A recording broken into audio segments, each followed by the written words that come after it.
हाय, good morning सर्वांना.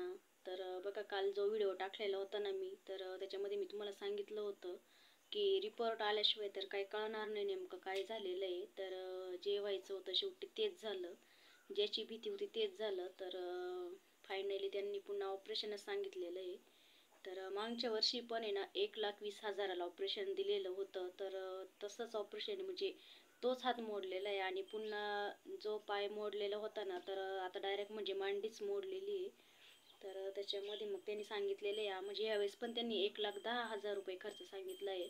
पण थोडीशी तडजोड करून तर 95,000ला दिलेलं आहे ऑपरेशन. तर आज फायनली ऑपरेशनचा दिवस आहे. आणि आपण जे म्हणतो ना, जे विधीचं विधी लिखित असताना तर ते काही झाल्याशिवाय राहत नाही. आणि वेळ जर आपली चांगली असली ना तर सगळंच चांगलं असतं, आणि आपली जर वेळ खराब असली ना तर देव पण काहीच करू शकत नाही. तर काल मस्त वाटलं होतं बा गणपती बाप्पा काहीतरी आणि टाळील, पण तसं काही झालेलं नाही. जे आपलं विधीचं विधी लिखित आहे ते काही आपल्याला चुकत नाही. आणि खूप म्हणजे लहानपणापासून संघर्ष आहे बरं का. जसे वडील गेले ना तसा आयुष्यामध्ये संघर्षच चालू आहे. आणि आता कुठं चांगले दिवस आलेले होते म्हणजे फक्त करणे आणि खाणे. तर त्याच्यात पण आपण जे म्हणतो ना, एक वाऱ्याची झुळूक जर आली ना तर सगळं होतंच, नव्हतं करती. तर तसंच झालेलं आहे म्हणजे एक वाऱ्याची झुळूक आली आणि खूप चांगलं चालू होतं बरं का, व्यवस्थित. म्हणजे मागच्या वर्षीचं जे होतं ना लोन वगैरे ते सर्व व्यवस्थित पेड करून, आणि आता फक्त म्हणजे बॅलन्सचाच विषय होता. तर त्याच्यामध्ये पण आता हे असं झाल्यामुळे ना तर खूप अवघड झालेलं आहे. कारण कसं असतं माहिती का, शहरामध्ये हातावरचा प्रपंच म्हटला ना तर सगळंच बघावं लागतं. आणि त्याच्यात जरी असं जर म्हटलं ना तर मग पुन्हा एकदम असं खचल्यासारखं होऊन जातं. आणि त्याच्या असं विषय पण तेच झालेलं आहे. तर पूर्णपणे खचला आहे. तर चालू आहे सर्वांचं धीर द्यायचं काम. पैसा आहे, पैसा कमवून घेता येतो, माणूस कमवून घेता येत नाही. आणि लहानपणापासून वडील गेल्यापासून जसं संघर्ष आहे ना तर त्याच्याच नशिबात का असा संघर्ष आहे ते काही कळत नाही. चांगलं कुठं दिवस यायला लागले होते आणि त्याच्यामध्ये परत असं हे एवढा मोठा म्हणजे खड्डा पडल्यासारखंच झालेलं आहे. त्यात बायको प्रेग्नेंट असल्यामुळे ना तिचं नेमकं काय होतं, सी सेक्शन होतं की नॉर्मल होतं त्याचं पण काही सांगता येत नाही. म्हणजे तो पण एक खर्चच आहे. तर असो, पैसा कमवून घेता येतो, माणूस कमवून घेता येत नाही. होईल थोडंसं 4 दिवस कष्ट करावे लागतील जास्त. तर काही अडचण नाही. आज चालू आहे पेशंटला भेटायला जायचं, पण काय होतं काय माहिती. आणि इकडं पण सगळं कामांचं हे झालेलं आहे ना. शेतकऱ्याचं काय असतं, आपलं सगळंच कामांचं बघावं लागतं. तर आज नेमका शेंगाचा खुडा पण आहे. तर काय होतं काहीच सांगता येत नाही.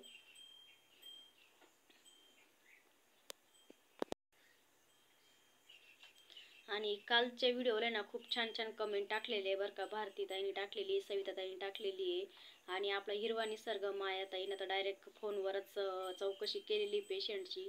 तर इतकं छान वाटलं ना, असं वाटतं नातेवाईकांपेक्षा आहे ना खरंच असं बाकीची जी आपली यूट्यूब फॅमिली आहे ना तर ही खरंच खूप चांगली भेटलेली. कारण आपल्या सुखात पण सामील होती आणि दुःखात पण सामील होती. तर खूप छान वाटलं काल कमेंट वाचून सुद्धा की सगळ्या ताईंचं खूप असं म्हणणं आहे की देवाच्या कृपेने सगळं चांगलंच होईल आणि चांगलंच होणार. कारण आपलं आपण म्हणतो ना, आपले कर्म जे चांगले ना तर ते चांगलंच होणार आहे. आणि म्हणजे आत्ताशी कुठं असं वाटलं की खरंच आपली यूट्यूब फॅमिली आपल्या सुखात पण सामील होती आणि दुःखात पण सामील होती.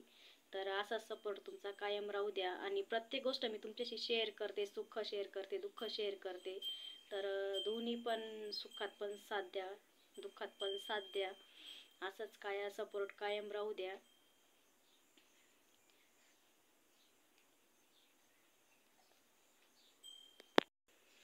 आणि आयुष्य हे असंच असतं, कधी हसवतं कधी रडवतं माणसाला. पण एवढं पण नाही रडवायला पाहिजे. प्रत्येकाच्या आयुष्यामध्ये ना एखादं ठीक आहे बुवा, एखाद्या वेळेस रडवतो देव, नियतीला पण काही मान्य राहत नाही काही गोष्टी. तर एखाद्या वेळेस ठीक असतं, पण प्रत्येकच वेळेस असं करणं म्हणजे ते काहीतरी काय नेमकं नशीबच आपलं काय लिहिलेलं असतं असंच वाटतं. काही काही वेळा असं वाटतं खरंच या जीवनाचं काही वेळा असं वैताग येतो की काय आपल्या नशिबात लिहिलेलं असं. तर आणि एकटा माणूस करता जर असला ना, घरामध्ये कमवता एक माणूस जर असला ना आणि त्याच माणसामागं जर असं दुःख जर असलं ना तर खूप असं म्हणजे एकदम जीवन हे आपलं विस्कळीत होऊन जातं. जे आपलं डेली रुटीनचं असतं ना तर ते पूर्ण डेली रुटीनच आपलं विस्कळीत होऊन जातं. आणि हे ऑपरेशन तर असं आहे की डॉक्टरने एवढा खर्च सांगून सुद्धा सक्सेस होईलच याची सुद्धा गॅरंटी दिलेली नाही आहे. कारण ऑपरेशन होऊन 15 दिवसामध्ये जर व्यवस्थित रिकवर जर झालं तर सक्सेस होईल, आणि नाहीच रिकवर झालं 15 दिवसामध्ये, कारण मांडीचं जे हाड असतं ना, आपला जो बॉल असतो ना, तर तो बॉल कमकुवत होत जातो म्हणते. हे फ्रॅक्चर काढल्याने मांडीचं जे हाड असतं ना, त्याचं फ्रॅक्चर जर काढलं तर तो बॉल कमकुवत होत जातो. आणि त्याच्यानंतर जर नाही सक्सेस झाला ना, तर पुन्हा 3 वर्षांनी तीच सिच्युएशन असणार आहे आणि तेवढाच खर्च असणार आहे. तर आज आणि अजूनसुद्धा अशी अपेक्षा आहे गणपती बाप्पाकडं, का बाप्पा करील तर खूप चांगलंच करील, की ऑपरेशन सक्सेस करील. आणि करायलाच पाहिजे. आता कालचं ठीक आहे बुवा, कालचं नाही बाप्पाने ऐकलं, पण आजचं तर ऐकायलाच पाहिजे. की एवढा खर्च करून सुद्धा, एवढा पैसा घालून सुद्धा ऑपरेशन हे सक्सेसफुल व्हायला पाहिजे, एवढीच बाप्पाकडं मागणी आहे. आणि सर्व आपल्या यूट्यूब फॅमिलीनी पण तेवढंच पे करा, जेवढं होईल तेवढं. तर चला मग, म्हटलं कालचं सांगायचं राहिलेलं होतं. कालच्या व्हिडिओमध्ये मी सांगितलं होतं की एक्सरे काढल्यानंतर काय होतं. तर शेवटी जे व्हायचं तेच झालेलं आहे. म्हणते ना, नशिबाच्या पुढं काही कोणाला जावत नाही. तर ऑपरेशनच सांगितलेलं आहे आणि 1,10,000 रुपये खर्च होता, तर 95,000ला तोडून दिलेलं आहे. तर बघू मग अजून काय तडजोड होती की काय. तर पुढच्या व्हिडिओमध्ये नक्कीच सांगाल मी पेशंटची काही सिच्युएशन आहे ती. तर चला मग, व्हिडिओ आवडल्यास लाईक शेअर करा, नवीन असेल तर चॅनलला सबस्क्राईब करा, आणि सुखात पण सामील व्हा, दुःखात पण सामील व्हा. तर एवढीच अपेक्षा आहे तुमच्याकडून की प्रत्येक सिच्युएशनमध्ये साथ द्या.